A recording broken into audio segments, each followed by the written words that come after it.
안녕하십니까. 오늘은 10월 13일 수요일입니다. 오늘도 제 작품 한 편 낭송해 드리도록 하겠습니다. 운전연습 임오희. TV마다 노래 경연이다. 특별하게 보려고 애를 쓰지 않아도 연결이 된다. 퇴근 후 편하게 같이 평화스럽게 할 수 있는 것이 TV다. 아이들이 다 독립하고 나니 무엇을 해도 상관이 없다. 학교 다닐 때는 공부에 방해될까봐 TV 시청도 가려서 봤다. 야구를 좋아하는 사람은 야구 보고, 드라마 좋아하면 따로 보고, 보고 싶은 대로 보니 참 자유롭다. 그런데 코로나19 이후에는 트로트에 몰입되어 버렸다. 여러 세대의 노래를 젊은 청춘들이 끼를 발휘하며 부르니 새롭다. 달콤하게도 부르고 시원하게도 부르고 랩도 섞어서 부르니 더 재미있다. 트롯맨들이 둥근 평균대 위에 둘씩 올라가 베개 싸움을 하는데 재치도 있고 인정사정 볼 것 없이 베개로 내치니 정말 배꼽 잡으며 웃었다. 맥주까지 한 캔씩 먹으면서 인간 컬링 할 때는 우리 고향의 컬링 여자들 얘기도 하면서 영미라고 부르면서 경기하던 생각이 났다. 정말 재미있고 함께 하는 듯 그게 뭐라고 시간 가는 줄 모르고 봤다. 다음으로 베개 게임을 하는데 서로 치열하게 하여 너무 웃겼다. 넘어져서 엎어져 돼지가 팔려갈 때 장대에 매달리듯이 꾀를 써서 대롱대롱 함께 매달려서 웃음을 준다.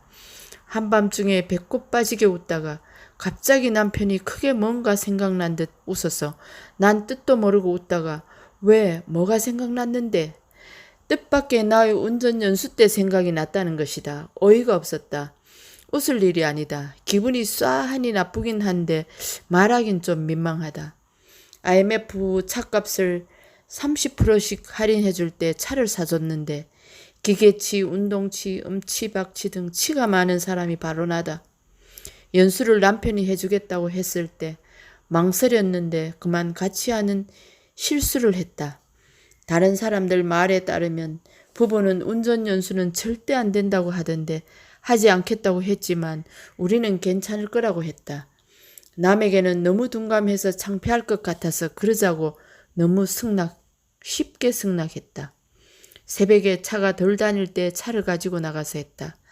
처음엔 부드럽게 허리는 바르게 세우고 운전대와 간격은 여유롭게 띄우고 시선은 멀리 보고 안전띠부터 매고 천천히 긴장하지 말고 하자고 했다. 생각보다 잘 하겠다면서 겁만 먹지 않으면 잘할 수 있다. 직선거리는 잘 간다. 처음엔 용기를 북돋아 주기에 할 듯도 했다. 그런데 좌회전은 되는데 우회전만 하면 긴장이 바짝 되어서 온몸이 후끈 달아올랐다. 천천히 옆을 바라보면서 브레이크에 발을 올리고 살살 하자. 그런데 순간 갑자기 찌쿵 차가 인도로 돌진해버렸다. 브레이크를 밟아야 하는데 엑스레이트를 밟은 것이다. 나도 놀라서 어찌할 줄을 모르는데 갑자기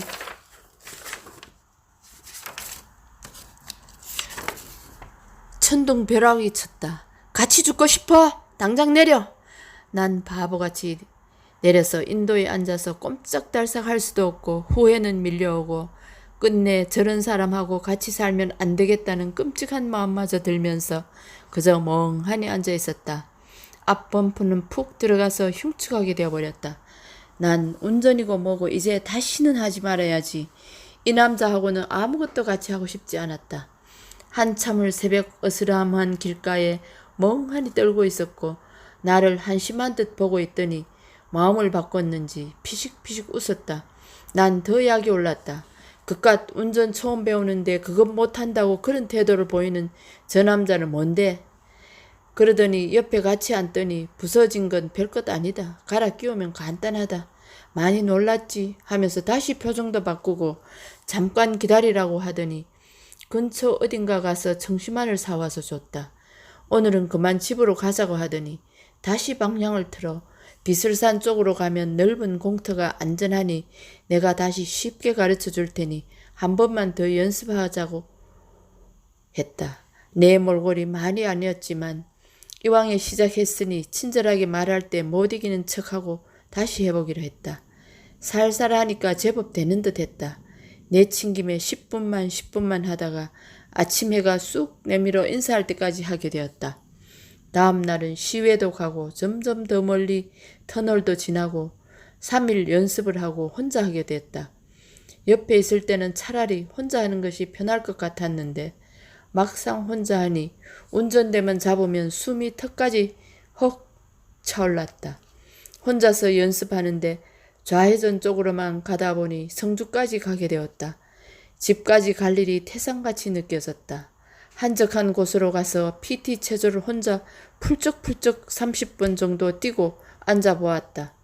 좀 진정이 되는 듯해서 출발했는데 성주대교를 지나는데 내 차 양옆으로 큰 화물차가 지나가니 내 몸이 사이에 끼어서 옴짝달싹 못하는 기분이 들었다.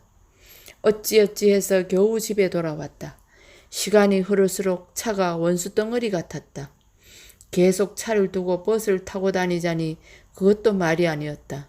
내친김에 밤에 강의가 있어 가는데 가지고 갔다. 끝나고 나니 또 끌고 갈 일이 깜깜했다. 그래도 익혀야지 별 수가 없다. 가보자 하는 마음으로 집으로 향했다. 올 때는 분명 유턴하면 시내로 가는 것으로 봐두고 왔는데 출발해보니 그 길이 아니었다. 가다 보니 신천대로에 들어서 버렸다. 차선으로 들어서긴 했는데 어떻게 가야 집 쪽인지 도저히 가늠되질 않았다. 가다 보니 팔떨교도 나오고 집과는 점점 멀어져 가고 있었다. 틈새를 봐서 갓길에 차를 세우고 마음을 가다듬고 방향을 다시 확인하고 출발했다. 시간은 자정이 넘었다. 어떻게 하다 보니 출구로 빠져나와서 도로 표지판을 보니 북부 정류장이 있었다. 그때 갑자기 옆 개인 택시가 빵빵 신호를 보냈다. 차등도 켜지 않은 채로 밤이 늦도록 신천대로를 달렸다. 초보 운전 표시를 보고는 내려서 등을 켜주면서 초보는 그럴 수 있다면서 인상 좋은 아저씨가 친절하기까지 했다. 그날 밤 집에 도착했을 때는 온 식구들은 잠이 들어 내가 헐떡이며 들어가도 아무도 눈치채지 못했다. 가슴이 쿵쾅거려서 잠을 잘 수가 없었다. 세월이 지나니 그것도 추억이 되고 아무것도 아닌 것이 그렇게도 어렵고 가슴 졸이는 일이 된 것이 참 혼자 생각해도 웃음이 난다. 고맙습니다.